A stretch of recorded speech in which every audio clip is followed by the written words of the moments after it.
Be me, Ethan, 29, software engineer, sitting in a private dining room at some upscale steakhouse watching my best friend Marcus get roasted by 8 drunk groomsmen a week before his wedding.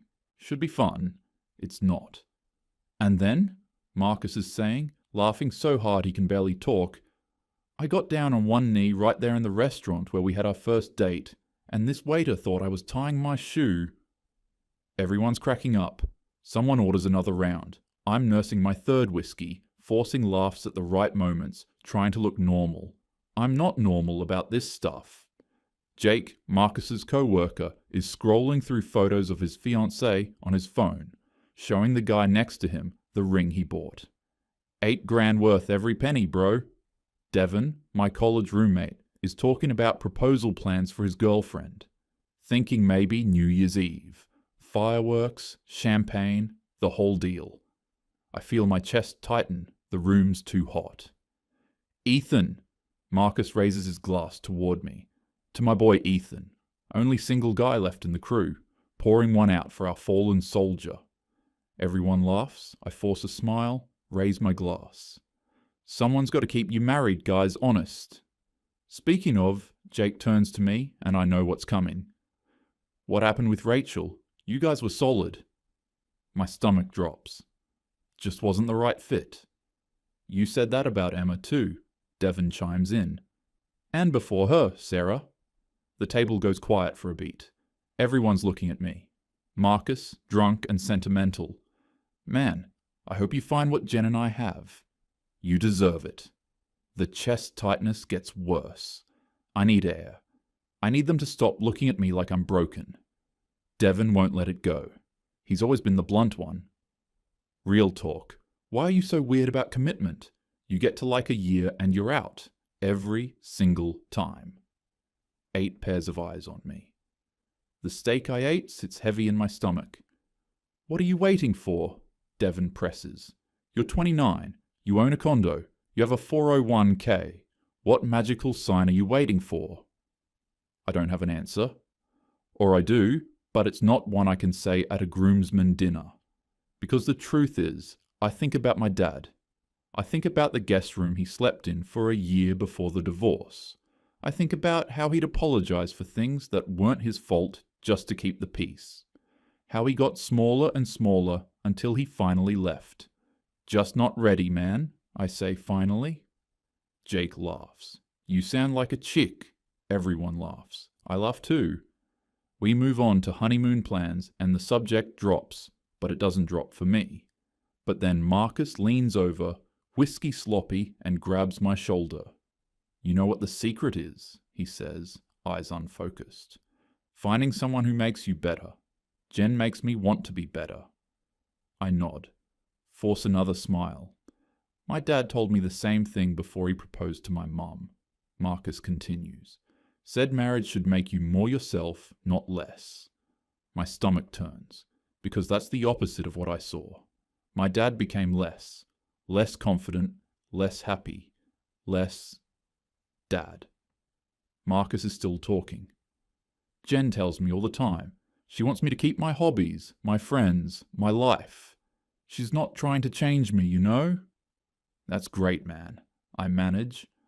You'll find that too, he says, squeezing my shoulder harder than necessary. Someone who doesn't make you feel like you have to shrink. I excuse myself to the bathroom, stand at the sink, cold water running over my hands, staring at myself in the mirror.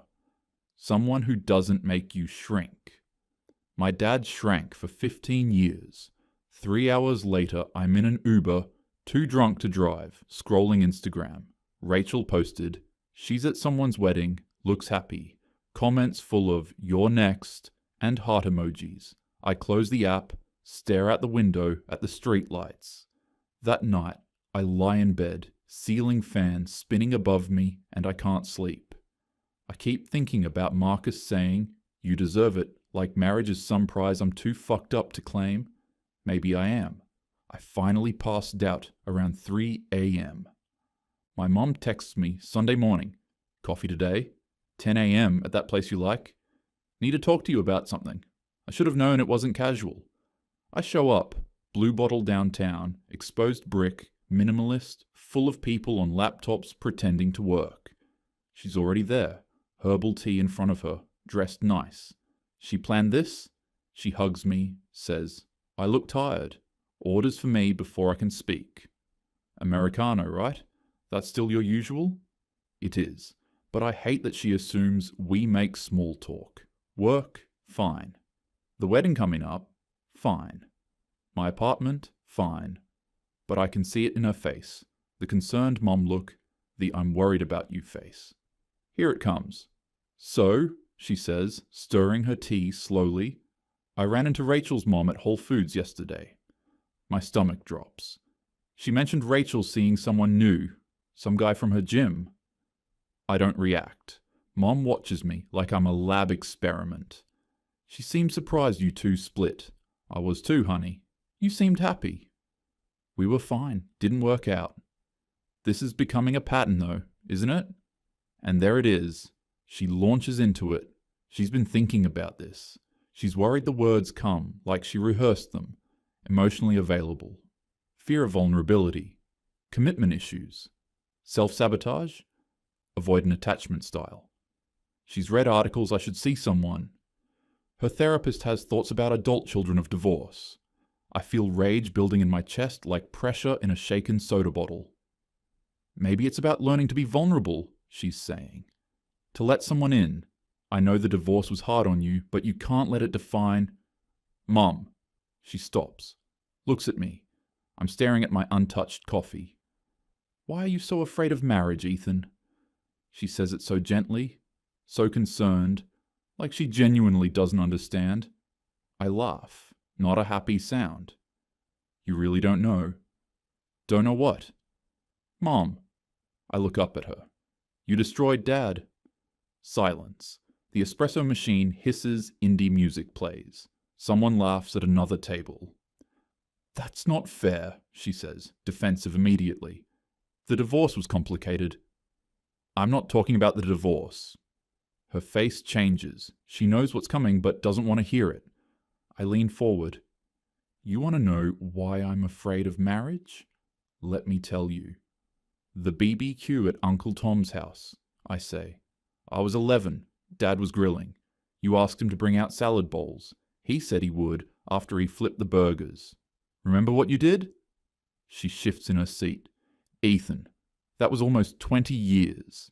You walked over to his co-workers, Mike and Jeff, and said loud enough for everyone to hear, my husband can't multitask, must be a man thing.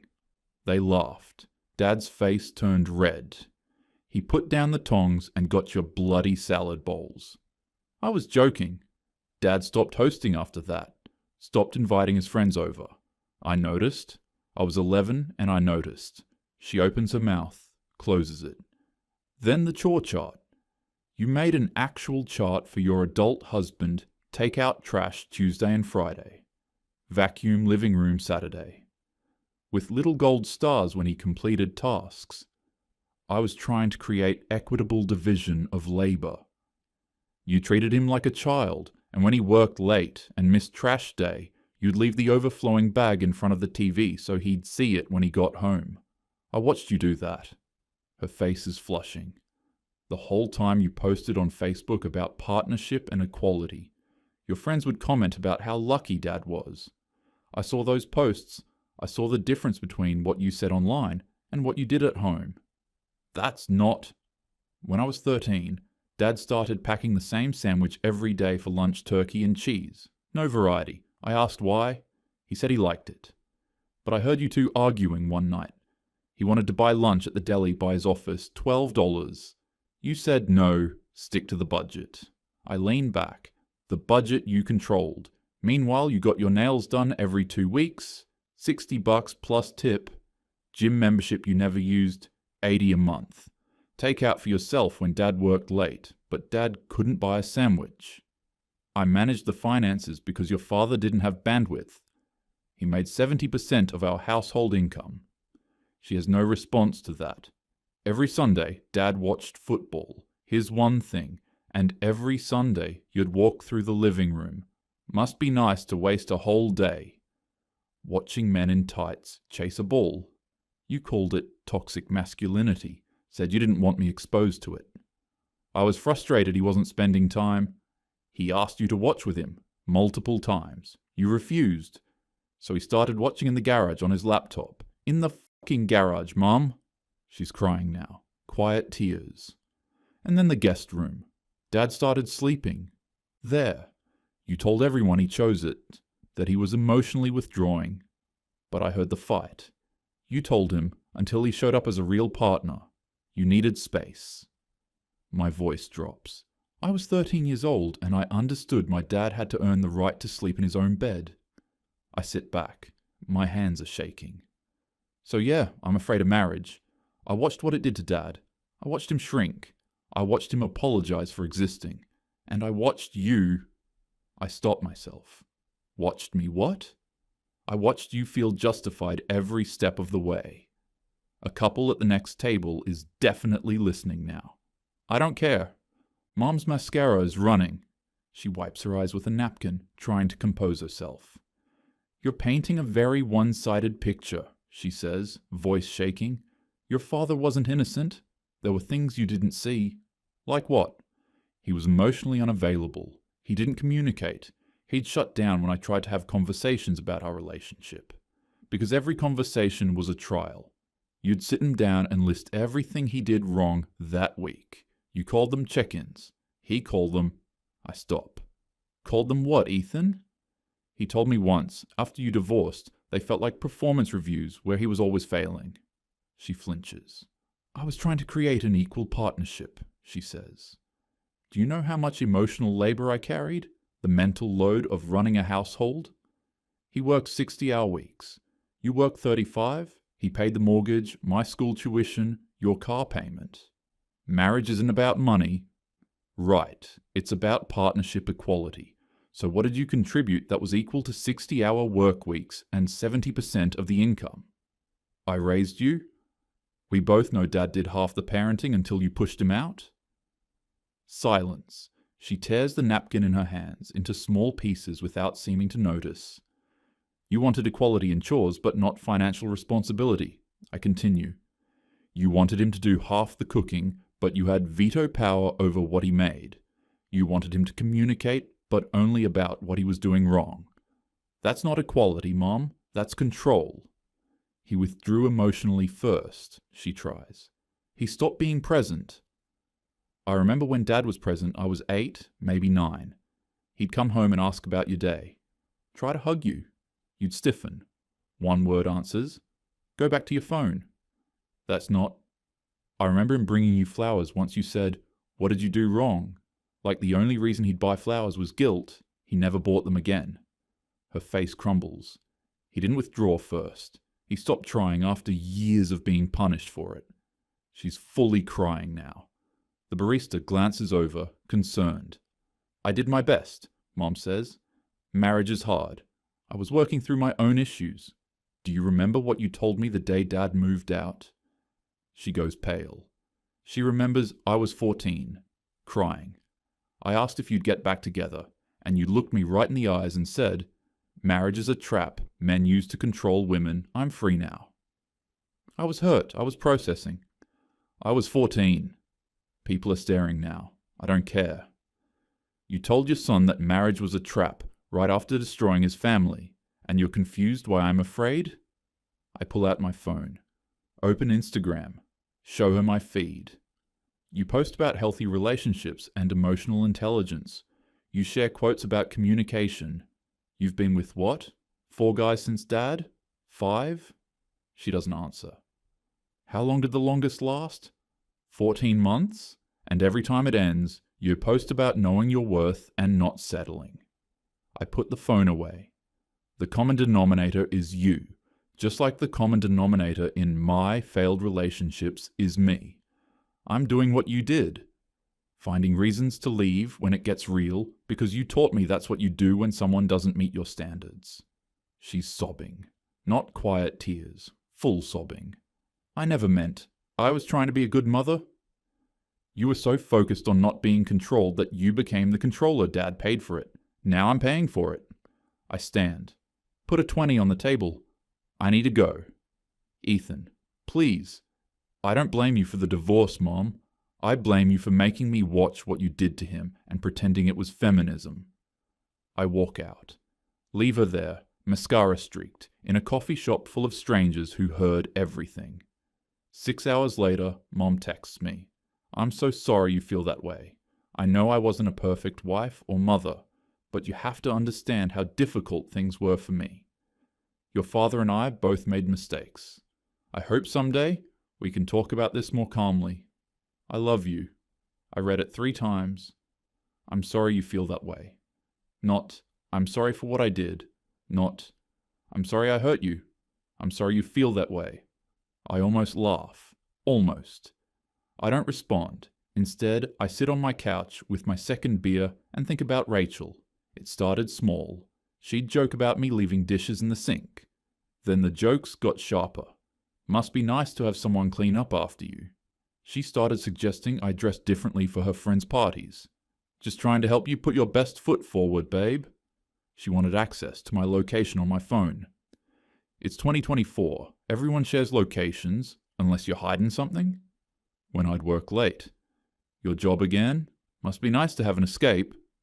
She started talking about our future, but only her version, the neighborhood she wanted, the type of wedding she dreamed of. When I'd suggest alternatives, I thought you'd want me to be happy. The final straw was the Google Doc. She made a 5-year plan for us. Shared it with me one night like it was cute. Engagement by month 18. Married by month 24. House by month 30. First kid by month 42. I opened it and felt the walls close in. I broke up with her 2 days later. We were at her apartment. She had the Google Doc pulled up on her laptop, was adding details. I was thinking we could look at engagement rings next month, she said, smiling, just to get ideas. I felt my throat close, saw my dad's face, heard my mom's voice, until you show up as a real partner. I can't do this, I said. Rachel's smile dropped.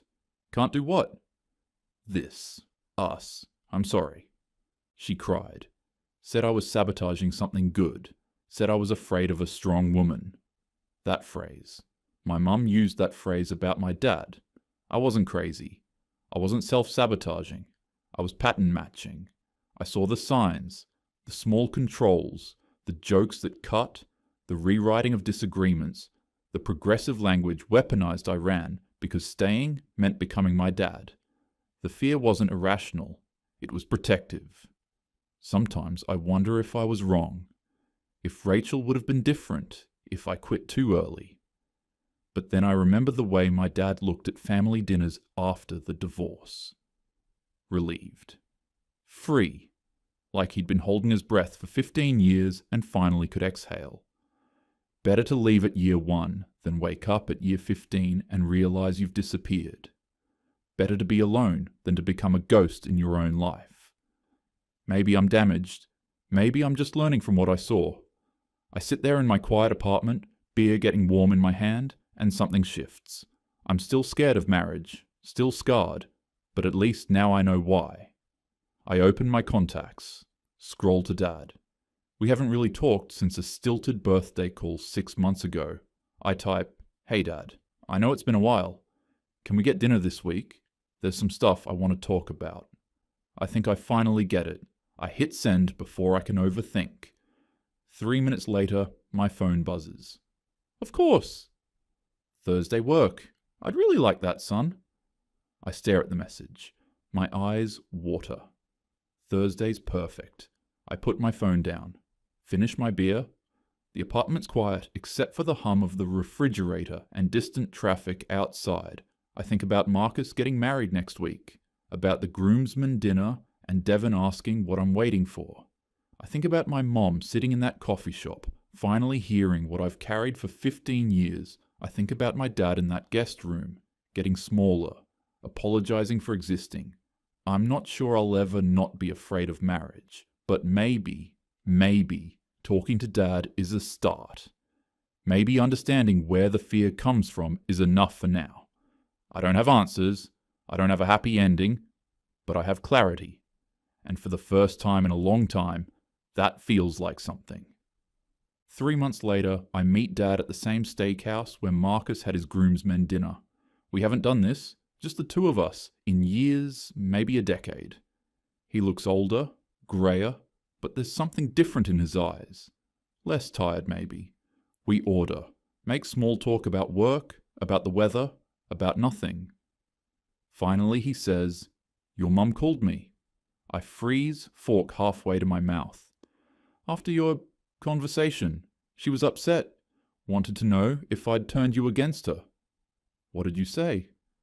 "I said you're 29 years old. You have your own memories, your own perspective."